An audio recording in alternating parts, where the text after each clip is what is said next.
Hello guys. അപ്പോൾ ഇന്ന് ഇച്ചിരി നേരത്തെ എണീറ്റപ്പം എന്നാൽ പിന്നെ സമയമുണ്ട്.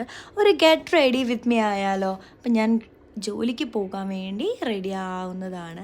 അപ്പം ഞാൻ ആദ്യം കുറച്ച് റോസ് വാട്ടർ ഫേസിലിടും. അപ്പം നാട്ടിൽ പോയപ്പോൾ ഒരു വട്ടം മേടിച്ച റോസ് വാട്ടറാണ്. അപ്പം അത് കഴിഞ്ഞിട്ട് കുറച്ച് അലോവേറ ജെല്ലിടും. ഇത് ഇടുമ്പോൾ തന്നെ ഞാൻ ഹാഫ് എവേക്ക് ആകും. എന്നിട്ട് സ്കിന്നിനൊരു ഗ്ലോയും ഹൈഡ്രേഷനൊക്കെ കിട്ടും. അപ്പം നിങ്ങൾക്ക് എൻ്റെ ഗ്ലോ കാണാൻ പറ്റുന്നുണ്ടോ ഗേയ്സ്? ഗ്ലോ. അതിട്ട് കഴിഞ്ഞ് നന്നായി ഉണങ്ങി കഴിയുമ്പം ഞാൻ കുറച്ച് സൺസ്ക്രീൻ ഇടും. സൺസ്ക്രീൻ മുഖ്യം ബിഗിലേ. അപ്പം സൺസ്ക്രീൻ ഇതൊരു റാൻഡം സൺസ്ക്രീനാണ്. ഞാൻ ആമസോണിൽ നിന്ന് എപ്പോഴോ മേടിച്ച് പിന്നെ അതെനിക്ക് ഭയങ്കര ഇഷ്ടമായ സൺസ്ക്രീൻ. ഇത് കുറേ വർഷമായിട്ട് ഞാനിത് തന്നെയാണ് ഉപയോഗിക്കുന്നത്. അപ്പോൾ ഇതിട്ട് കഴിയുമ്പം ഇതിനൊരു മോയ്സ്ചറൈസിങ് ഫീലും കൂടെ ഉള്ളത് കൊണ്ടും എക്സ്ട്രാ ഒരു മോയ്സ്ചറൈസർ ഇടേണ്ട ആവശ്യമില്ല. അപ്പോൾ ഞാനത് നന്നായിട്ട് മസാജൊക്കെ ചെയ്ത് ഫേസ് ലിഫ്റ്റിംഗ് മസാജ് എല്ലാം ചെയ്ത് കഴിയുമ്പോൾ ഐബ്രോസ് ലിഫ്റ്റ് ചെയ്യാനുള്ള പരിപാടിയിലേക്ക് തുടങ്ങും. കുറേ നാളായി ത്രെഡ് ചെയ്യാത്തത് കൊണ്ട് ഇതൊക്കെ ഒന്ന് ഒതുക്കി ചീവി വെച്ചില്ലെങ്കിൽ അത് അങ്ങനെ ഇരിക്കും. അതിട്ട് കഴിയുമ്പോൾ പിന്നെ നമ്മൾ നമ്മുടെ ലിപ്പിലേക്കാണ് പരിപാടി തുടങ്ങുക. ലിപ്സ് ലൈനറൊക്കെ ഒന്ന് ഇടും. ലിപ്സ്റ്റിക് ഇട്ട് കഴിഞ്ഞാൽ പകുതി ഷിഫ്റ്റ് ആകുമ്പോൾ തന്നെ ഞാൻ അതൊക്കെ ഒന്ന് തിന്നുണ്ടാവും. അത് കാരണം ലിപ്പ് ലൈൻ ചെയ്തിട്ട് ഐലൈനർ ഇടാൻ വേണ്ടി ഭയങ്കര ടെംപ്ടേഷൻ ഉണ്ടാവും. ബട്ട് ഞാൻ മാക്സിമം കൺട്രോൾ ചെയ്ത് ഐലൈനർ ഇടില്ല, പകരം മസ്കാര ഇടും. അല്ലെങ്കിൽ തിരിച്ചു വരുമ്പോൾ ഞാൻ നാഗവല്ലിയായിരിക്കും.